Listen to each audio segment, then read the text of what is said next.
Dai chirorodzwa Minya kutombora kan Aninga mambendo Singorema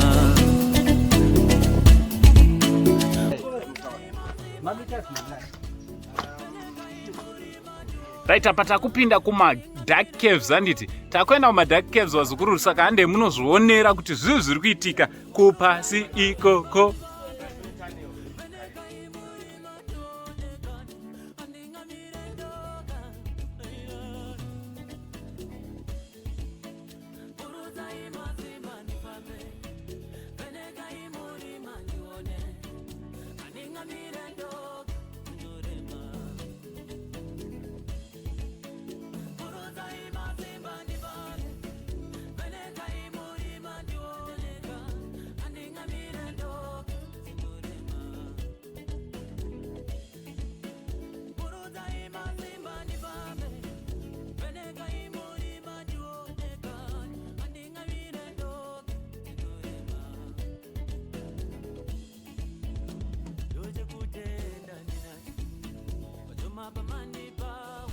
Chinhoyi vaenda kutaura Osando yaiva nzira yavo yekuenda kupi kukaribha waihwanda futi tiri because waihwanda that time kwakune angari dominant chief angari dominant ndiking Lobengura saka waishandisa these caves kuhwandawo futi from Lobengura unonzwa Lobengura anga ari backed by whites. Yes ndakatanga kuona futi marifles vaakazotengesa nyika yapayapa neshuga payapa. Yes saka aibhekwa nemawhites saka ava mashona chief avo vaitogara munomu neclan yavo vachihwandawo because Lobengura anga ari dominant was very very powerful.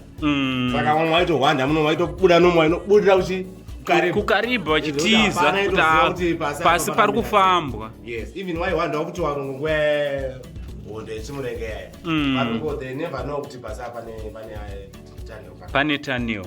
Alright, so kuno kundova anonzi machii madark caves ndo anonzi madark caves matiri muno museko. Alright madark caves all natural. Wow, vazukuru vasekuru saint tiri mumadark caves anditi tiri mumadark caves ndofunga muri ngozvionera. Alright, totora chiri kuright. Alright, Levi uri kuya here mbanam? Okay,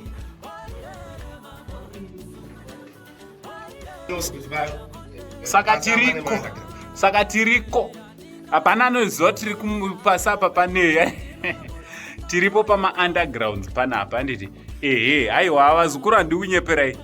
This is the best feeling ever anditi yandasangana nayo, the best experience yandasangana nayo muno muZimbabwe muno mumadark caves. Toona kuti akatoita on matorch kuti zvimeke sense anditi. So apa kwatakuenda otodzika nepapapa. Yes. Alright tichidzika izvo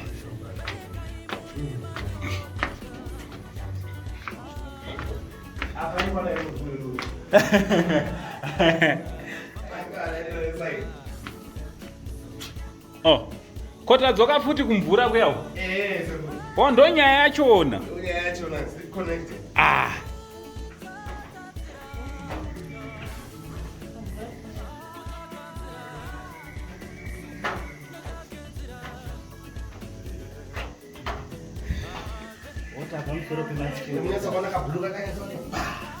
Akabluka ninatsobuda. Saka ndatora paise kuti pfu kana ichidzika heziki straight inodzika chimiyanda saka itanga kumiyandira kuno inodzika kadai so zvinodai so chingodai so ngodai ngoe. Alright. Kuno kadoka kunombebe. Yeah, basi mnyazo ndo kabluka zvanyatsa kuti ba. Alright. Hey! Wow, this is beautiful, guys. Just check for yourselves. Just check. Imvura iyo. Kabluka. Wow, this is beautiful. Zimbabwe yakanaka. Zimbabwe. This is natural. Unaona? Trimuma caves, madark caves.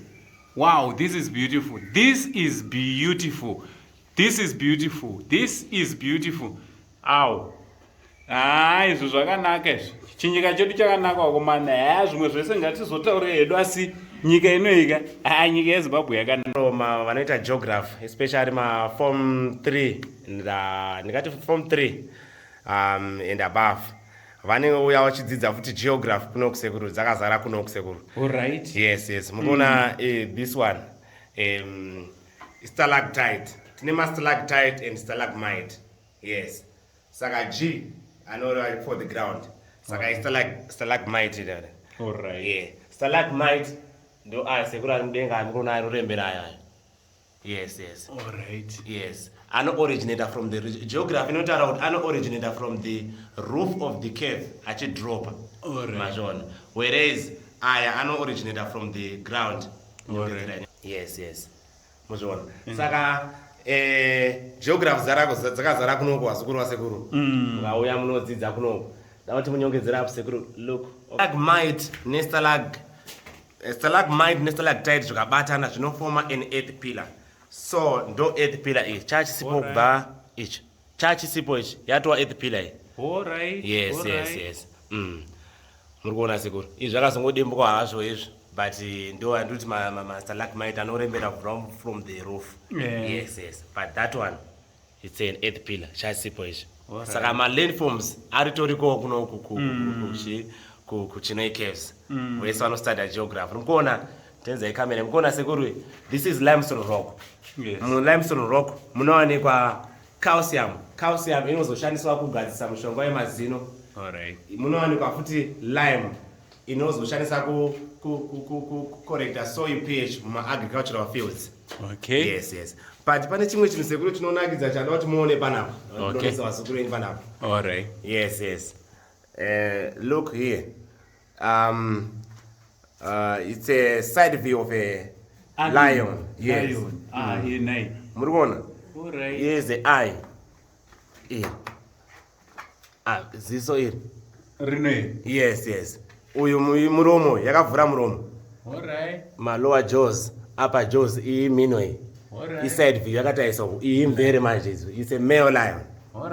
Yes zvese it's natural sekuru hapana akambozviita craftsman because tatine maelders achief Chinhoyi vandataura vaimbogara munomo takavabvunza kuti is it true kuti hamana here vanhu vakamboita kuweza kusculpture kuti zvibude like this chanduti chandotaura kuti it's a lion zvikati no zvange zvingorimo zvakangodai so kubva kwekutanga kwakatanga kugara. Yes so ndataura paya Chinhoyi Caves is a must you have to visit. Muone sekuru kuti zvese. Relax. Wow, this is beautiful. Beautiful. This is beautiful.